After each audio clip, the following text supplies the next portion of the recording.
হালুয়া রুটি, কোন ওয়াহাবি যদি বলে হালুয়া রুটি খাওয়া যাবে না, তাহলে দু চারটা গরু ধরে ওর মুখে পেশাব করিয়ে দিবে। কারণ ওয়াহাবিদের ধর্মে গরুর পেশাব, ছাগলের পেশাব, মুরগির পেশাব এগুলো সব হচ্ছে পাক। ছাগলের লাদি, গরুর লাদ, তারপর আপনার মুরগির পাখানা, এগুলো ওয়াহাবিদের কিতাবে, ওয়াহাবিদের ধর্মে হালাল। ওয়াহাবিদের গুরু ওয়াহিদুজ্জামা হাদিয়াতুল মাহাদি কিতাবের মধ্যে লিখছে, যেইগুলো পশু পাখির মাংস হালাল, তার পেশাব পাখানাও হালাল। কথা বুঝতে পারছেন?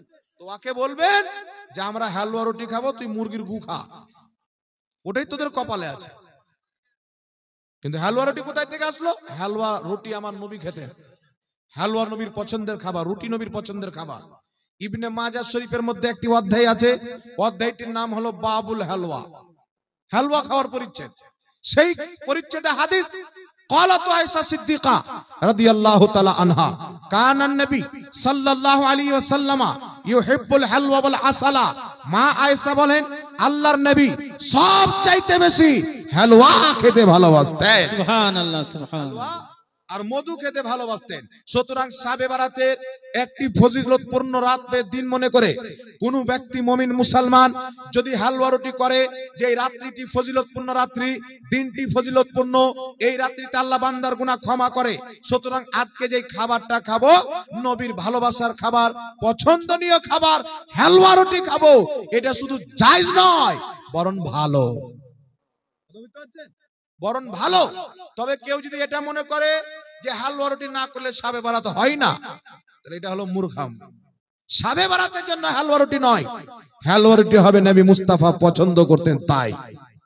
কথা বুঝতে পেরেছেন?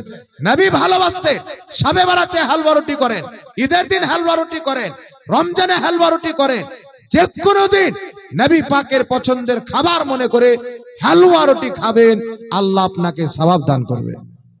নবী যা খেয়েছেন তা খাওয়া সওয়াব, নবী যা ছেড়েছেন তা ছাড়া সওয়াব। এই দেখেন একটা কিতাব আছে আমার বড় ভাই মুফতি আমজাদ হোসেন সিমনানি সাহেবের লেখা কিতাব। কিতাবটির নাম হচ্ছে হাদিস ও মুহাদ্দিসের দৃষ্টিতে শাবে বারাত পালন বৈধ কিনা। কিছু দাজ্জাল কানা মৌলবি বেরিয়েছে যে শাবে বারাতের রোজা কোনো হাদিসে নাই। এই সমস্ত দাজ্জাল কানার জবাব এই কিতাবের মধ্যে একটা নয়, দুটা নয়, একাধিক হাদিস, হাসান হাদিস, সহিহ হাদিস, মুরসাল হাদিস, জয়ীফ হাদিস, সব হাদিস দিয়ে শাবে বারাত প্রমাণ করা আছে। আর সবচাইতে কামাল হলো যেই মোল্লা বলে শাবে বারাতের রোজা রাখলে জাহান্নামে যাবে, ওর বাপ দাদার কিতাবে লেখা আছে শাবে বারাতের রোজা রাখলে নেকির কাজ। কথা বুঝতে পারছেন?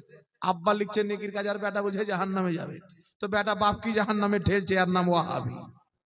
এদের থেকে ঈমান বাঁচাবেন। এই কিতাবটার হাদিয়া হচ্ছে মাত্র 50 টাকা। ক টাকা?